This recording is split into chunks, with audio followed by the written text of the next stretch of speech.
The Orcs are a blight upon the stars, their presence a calamity wrought by Xenos long dead as a result of their folly. Devolving from biological weapons into something far more tribal in nature, these brutes clad in scraps of primitive armor, carrying weapons which beggar belief, have over time organized into creeds which champion the most base of instincts.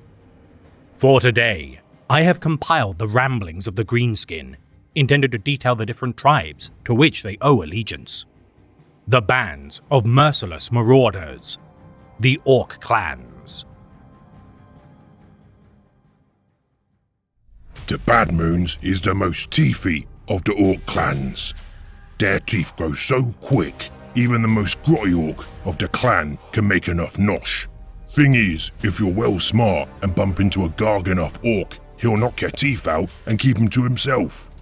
Some bosses keep a bunch of gobby Badmoons around for his thugs to give him more naz.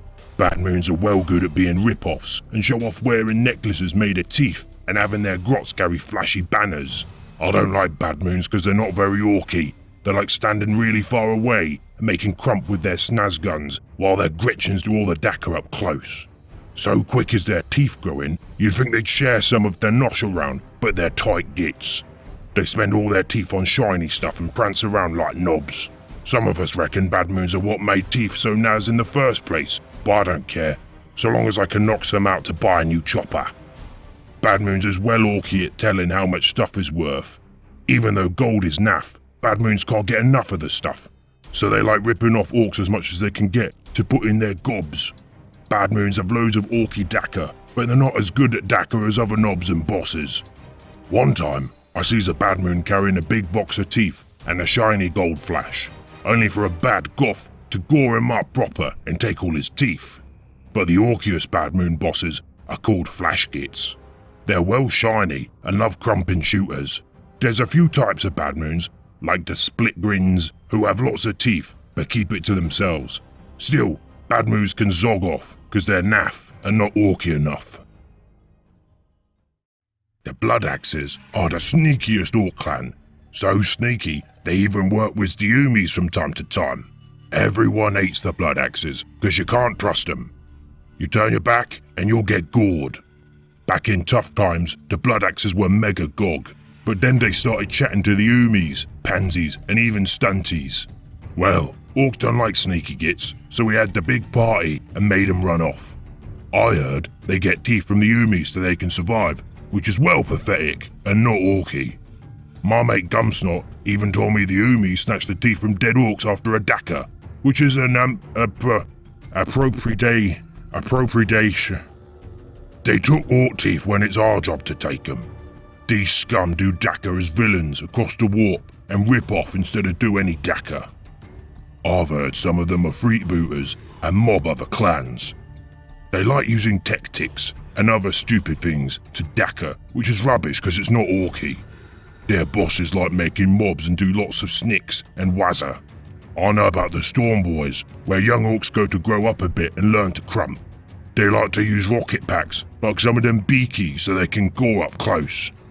If they get bigger, they become commandos, who they reckon is touched by Mork. But you don't touch Mork, because he lives in warp, stupid.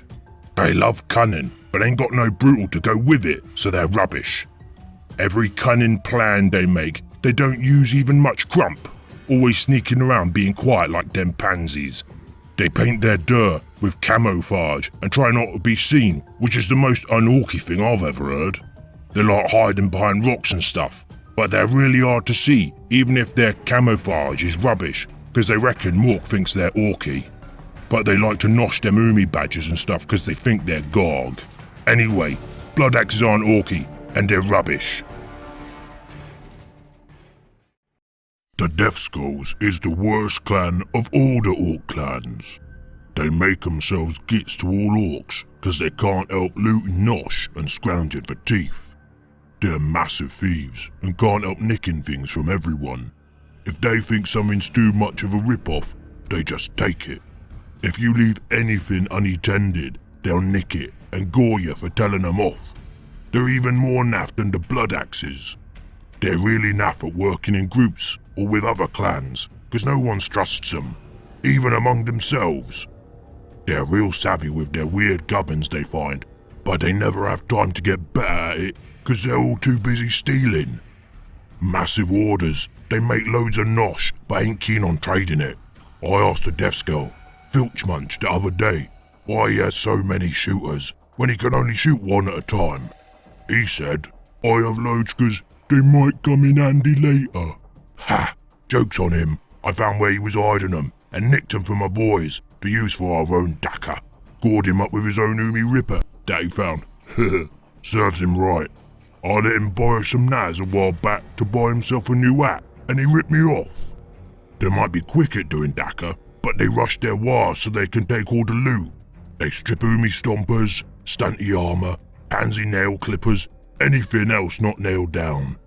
Deaf skulls, even scalp kits, and at times have at their skulls too. Even though everyone hates them, deaf skulls are mega orky at defending their nosh. Well, except for Filchmunch. Deaf skulls love mechs and always tinker with the gubbins from their loot. They even use Umi mechs with their own trucks and battle wagons for Dakka. Even the ones named after that Umi Primarch, the airy one. Deaf skulls mark their stuff with the blue because they reckon it gets Gork and Mort to defend them. They're well superstitious and put loads of weird squigglies on their armor. Thing is, they're well lucky, so some orcs reckon painting their stuff blue and wearing weird stuff is orky. Cause lots of mech boys come from the deaf skulls, so they have loads of combi shooters and their Gretchens is well clever. Still, they may be morky, but they're well odd and not as orky as proper orcs.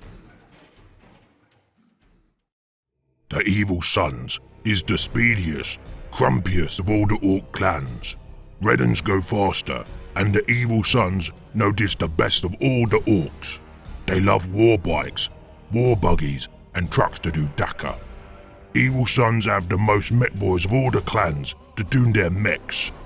Full of speed freaks and flyboys, the Evil Sons do Dakka purely for the thrill of being speedy. They're mega orky at driving and flying mechs. I've seen them going through Git so fast, I had to blink loads to make sure I was not seeing things. Mega good at guerrilla tactics, they're like a better version of them beakies with the weird goat trees. Well into that cult of speed, the Evil Sons are the most daring orc pilots ever. Saving all their teeth so they can trade them for bigger and faster mechs. The Evil Sons paint everything the reddest they can to make them even speedier. Sometimes with the gore of gits. I heard they call themselves the Evil Sons because what the slag Umis call Ulanor used to have a big son that was dying, which the tough orcs used to offer gore to keep it alive. Bite boys is well faster than anything them Umis can drive, and their Dakka guns rip the beakies a new one. So fast is the bite boys, they kick up clouds of smoke that's so thick it protects them from shooters. I respect Evil Sons because they're well orky, because they charge straight at the guts of the gits they're doing Dakka with. All in all, they fight with plenty of crump, and they is well orky. The Freebooters is orcs who live on the fringes of warp. They're all bandits and mercs who don't follow any clans.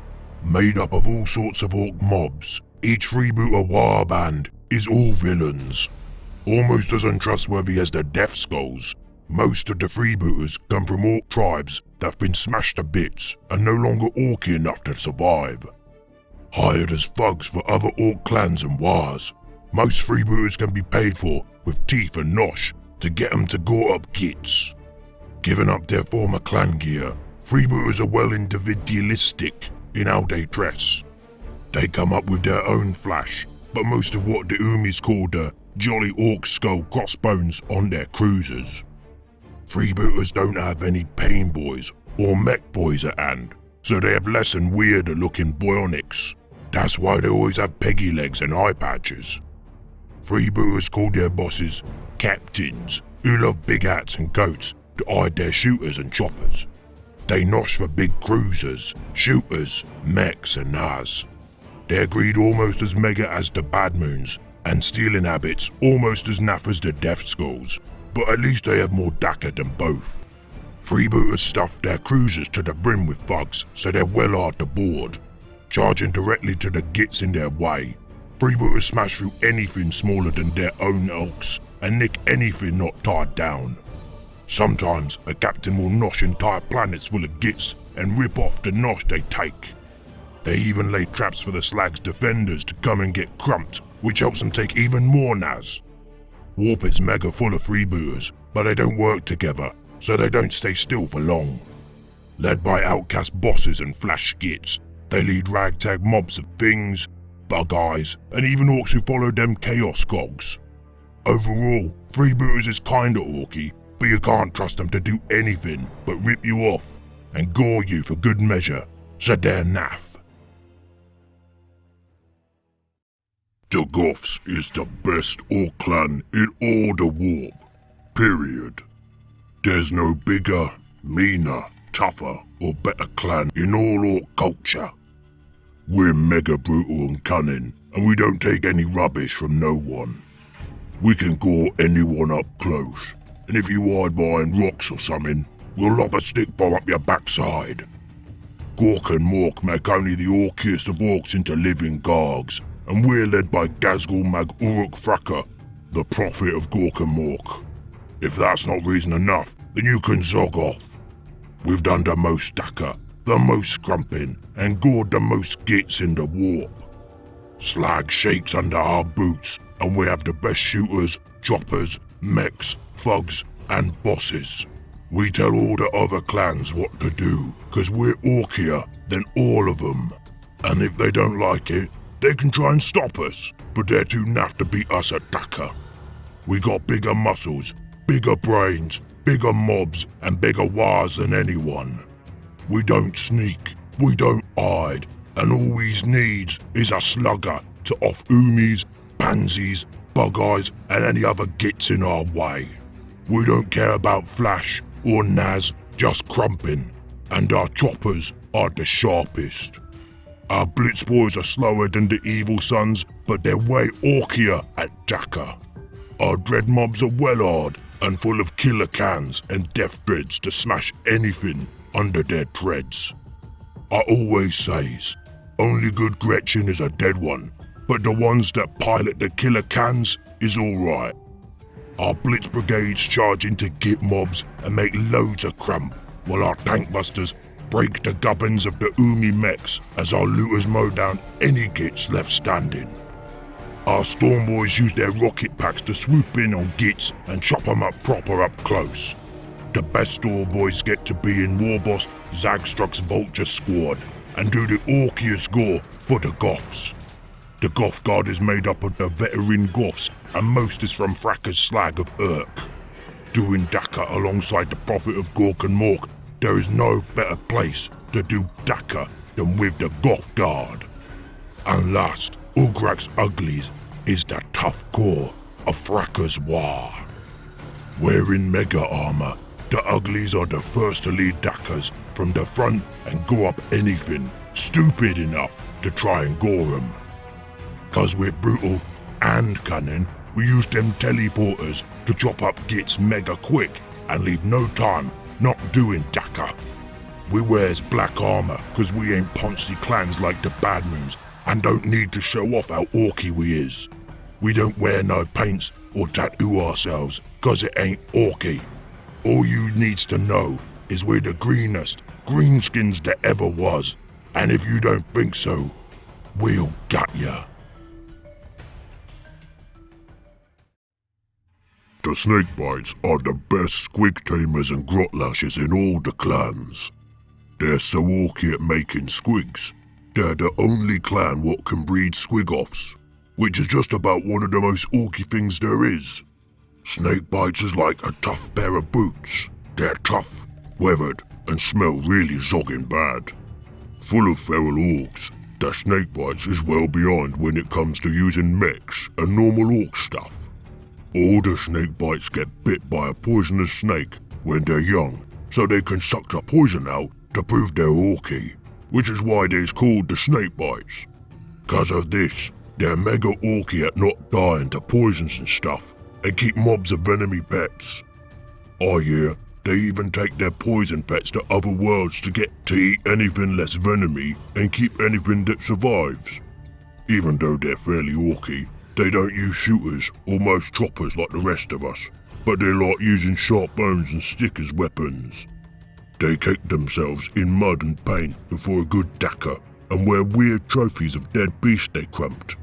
Mega close to wild stuff, the snakebucks wander the warp and don't sit still for too long. There's a few tribes in the clan, but the most deadly is the worm killers. They earned their name killing the Tyrannid Bug-Eyes and the Ghoul Stars when all other clans got snicked. Noshing the Bug-Eyes' claws to use as choppers, they even captured a bunch of them to infest other slags so they can continue to hunt them. Wearing brown and yellow and tattooed in red snakes on their skins, they also breed loads of hair squigs to use for making their hair all spiky. They also wear lots of wolf bites like them hairy beakies, and sometimes wear belts that are actually living snakes around their waist. Snake bites are very orky, but they're also mega weird and primitive, but you can't say they don't daka well. This has been a tale of the Greenskin Menace. I will not dignify this transmission with an attribution to its original orator. Greenskins are incapable of the finer points of civilization, their efforts destined to lead to nothing more than pointless slaughter in the name of their piggish gods. Lacking nobility, intelligence, or even grace, these brutal rabble are not even worthy of a rejoinder to end this transmission. No, I refuse. There's no moral to this one. No, I'm not doing it. Go watch my elucidation on the fall of Rinceworld instead.